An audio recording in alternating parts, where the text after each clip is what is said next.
Alors, bonjour les amis. Alors, on place bien l'appareil. Décaler un peu là. Voilà. Alors, bonjour les amis. Bienvenue sur la vidéo test 75. Vous êtes avec Max sur Assassin's Creed 3. Voilà, donc c'est une vidéo d'une heure. On va jouer une heure ce soir. Pas comme hier. Et un truc que je voudrais vous dire aussi. Pardon, qu'en hors caméra, j'ai tout fait. Quasiment. Voilà. Il me reste juste le courrier comme mission secondaire. Et puis il faudra qu'on vérifie New York si c'est ok ou pas. Il faudra qu'on vérifie là la mission et puis les souterrains.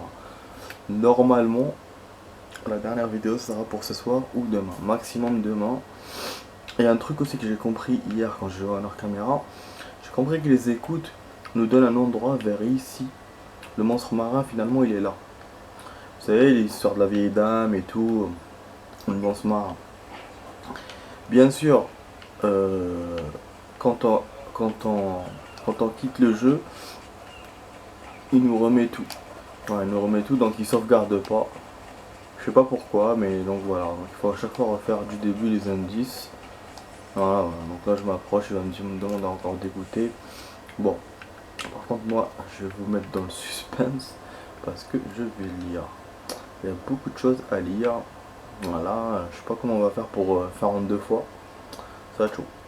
Ça va être chaud. Hier on s'était arrêté où Est-ce que c'était dans les Indiens où on avait lu jusqu'au bout, je me souviens plus. Ah oui, c'est vrai, merde. Oh ouais. C'est chaud. C'est chaud. Alors, système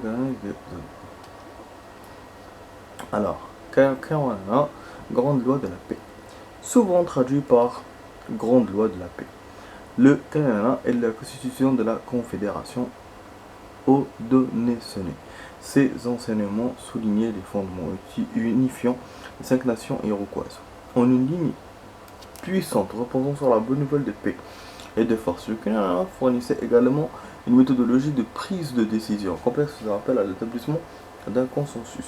En 1987, une sous-commission du Congrès des États-Unis reconnut l'influence de la Confédération Haudenosaunee de la Grande Loi de la Paix sur la Constitution des États-Unis. Eh ben putain, c'est chaud. Haudenosaunee. Les Iroquois, Haudenosaunee, les Kira machin. Haudenosaunee, le peuple des langues maisons. Il y a environ un millier d'années, une guerre sanglante mit au prix ces 5 nations autochtones qui occupaient les terres qui sont devenues le centre de l'État de New York, le sud de l'Ontario, le sud du Québec et l'ouest du Vermont.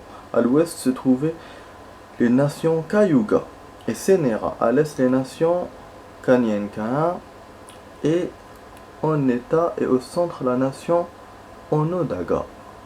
Ok. À l'est.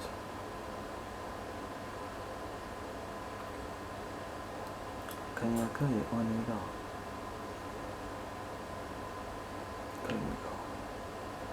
Au cours de cette guerre, un messager, connu sous le surnom de pacificateur, apporta une voie de paix, de justice et de puissance, et unifia ces nations et mit fin au conflit qui les opposait. Cette union ou alliance fut baptisée Haudenosaunee, un terme iroquois généralement traduit par peuple des langues maisons. Le terme canadien qui signifie y construire une maison étendue. En 1722, la nation Chukarosa fut adoptée au sein des Haudenosaunee, devant la 6e nation de la Confédération. C'est compliqué. C'est compliqué.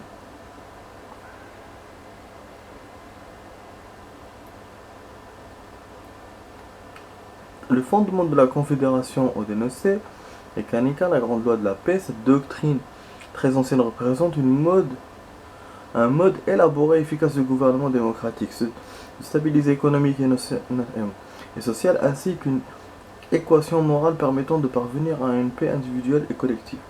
La Confédération Haudenosaunee est une démocratie constitutionnelle dirigée par un groupe de 50 chefs prenant des décisions à l'aide d'un processus d'établissement de consensus. À l'époque coloniale, la Confédération Haudenosaunee disposa d'une influence politique et militaire prééminente dans les terres boisées de l'Est de l'Amérique du Nord. Ok. Pourtant, je savais pas qu'ils avaient un dispositif militaire, moi, les Indiens. Haudenosaunee, Grand Conseil des chefs. Des chefs. Le Grand Conseil des chefs Haudenosaunee est l'autorité gouvernante centrale de la Confédération Haudenosaunee. Le Grand Conseil Haudenosaunee est composé de 50 chefs représentant les 5 nations initiales. Chacun des 50 chefs siégeant au Conseil porte le nom d'un des fondateurs de la Ligue. Lors des débats du Grand Conseil Haudenosaunee, la direction est divisée en 3 groupes de délibération. Le premier est composé des chefs Seneca et Mohawk. Le deuxième des chefs Oreda et Cayuga, y compris les chefs Tuscarora. Et le troisième des chefs Onondaga, appelés les gardiens du feu.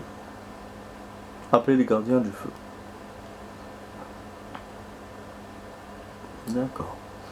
En tant que facilitateurs au sein du conseil, les chefs Seneca et Mohawk présentent la question à débattre aux chefs des nations Onondaga et Cayuga, y compris les chefs de la nation Tuscarora. Après en avoir discuté entre eux, les chefs Onondaga et Cayuga formulent une résolution et ils renvoient aux chefs Seneca et Mohawk pour examen. Les deux parties délibérèrent alors du point à débattre en effectuant de tels allers et retours, jusqu'à ce qu'un consensus se dégage.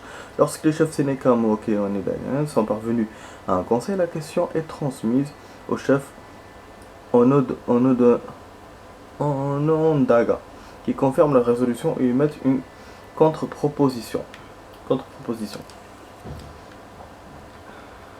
Putain, ouais, c'est chaud, hein. Il y a beaucoup. Iroquois. Le mot Iroquois fait référence à un groupement de population autochtone qui vivait dans les terres boisées de l'Est de l'Amérique du Nord, les Grands Lacs et la vallée du Saint-Laurent. Il est composé des Kanaka, Mohawk, des Oneida, des Onondaga, des Cayuga, des Seneca, des Nanandskerois, des Hurons, des Susquehannock, Iroquois du Nord, et des Cherokee Iroquois du Sud. Les Iroquois partagent... Ah, donc c'est tous des Iroquois, les Cherokees, les machins. Les Iroquois partagent des ancêtres une organisation sociale, une économie, des croyances spirituelles communs et des dialectes dérivés d'une langue probe-iroquoise. Le mot Iroquois est souvent synonyme de confédération iroquoise. Une ligue politique composée des Kanaka, Mohawk, Oneida, Nana, Cayuga, Seneca et plus tard des Tuscarora. Politique. J'ai mal au dos. Alors, Kanaka, Mohawk, dont le nom signifie le peuple du silex, sont un peuple autochtone qui habitait traditionnellement un territoire, donc c'est là qu'on en habitait, s'étendant vers le nord depuis la vallée de rivière Mohawk jusqu'à celle du Saint-Laurent, soit la région correspondant actuellement à l'état de New York, à l'ouest du Vermont et au sud du Québec. Les Kanaka, rejoints par les nations Oneida, Onondaga, Cayuga, fondèrent il y a plus d'un millier d'années une alliance aux confédération qui fut appelée Haudenosaunee, ou peuple des langues maisons. Les Haudenosaunee furent également appelés Iroquois par les Français et la Confédération des 6 nations par les Anglais. Après la naturalisation de la nation Tuscarora en 1722. Donc en fait c'est plusieurs trucs, c'est pour ça que c'est appelé comme ça. Dénommé Mohawk par les Néerlandais en raison d'un mot péjoratif alanguin signifiant cannibale. Ah que putain. Les Kanaka furent considérés comme les gardiens de la porte de l'Est, partageant avec la nation Seneca, responsable de garder les portes de l'Angle, maison symbolique de la Confédération Haudenosaunee, en raison de leur position stratégique à l'Est, et faire la première des nations Haudenosaunee à établir des relations diplomatiques et économiques avec les Européens au nom de la Confédération, bien sûr parce qu'ils sont à l'Est, donc c'est l'océan.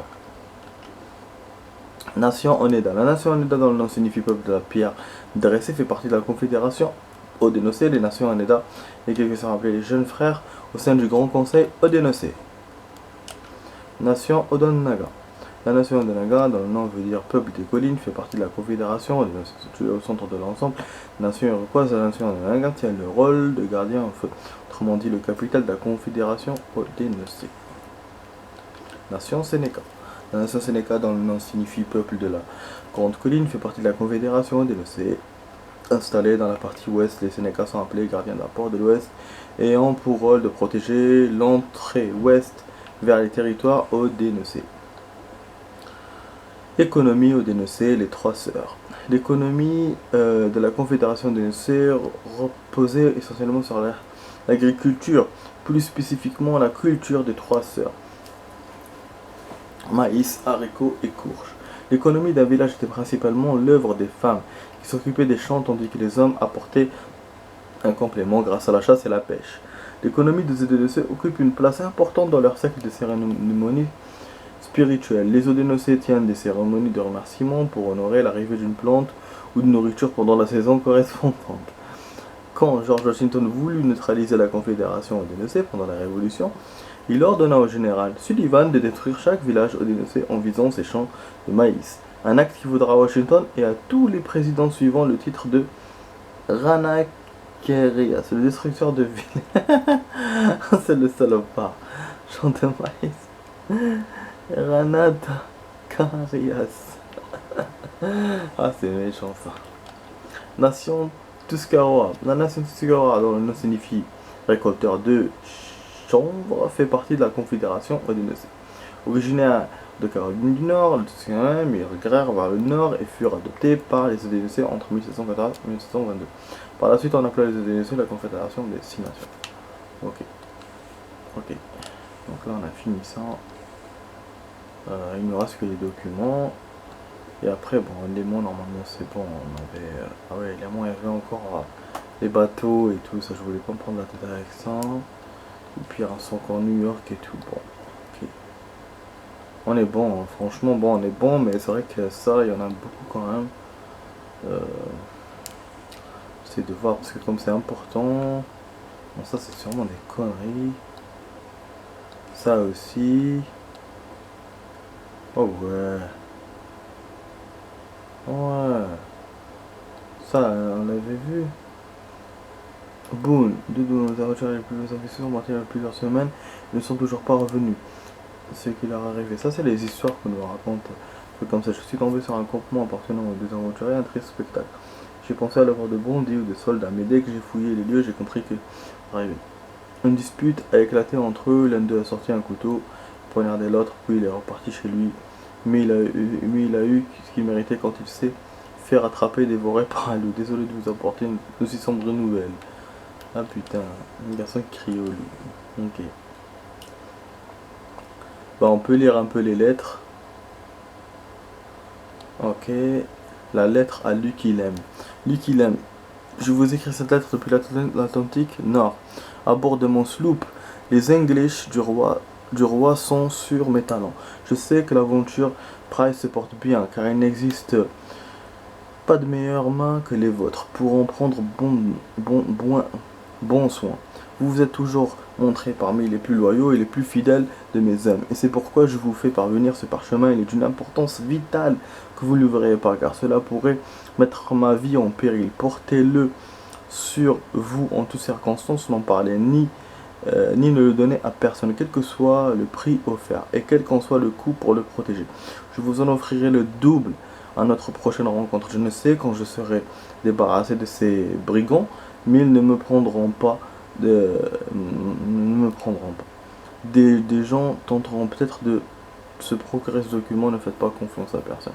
Capitaine William Kidd. Magnifique. Ça, j'adore. J'adore ce genre de truc. Voilà, donc là il nous reste que bateau, les trucs là, puis c'est tout, hein. Je vous ai quand même tout lu, je suis content de moi. Voilà, donc on pourra finir ça pour demain pour la lecture, c'est bon. Tu vois, pour aujourd'hui c'est bon. Voilà, donc on va continuer ça les amis.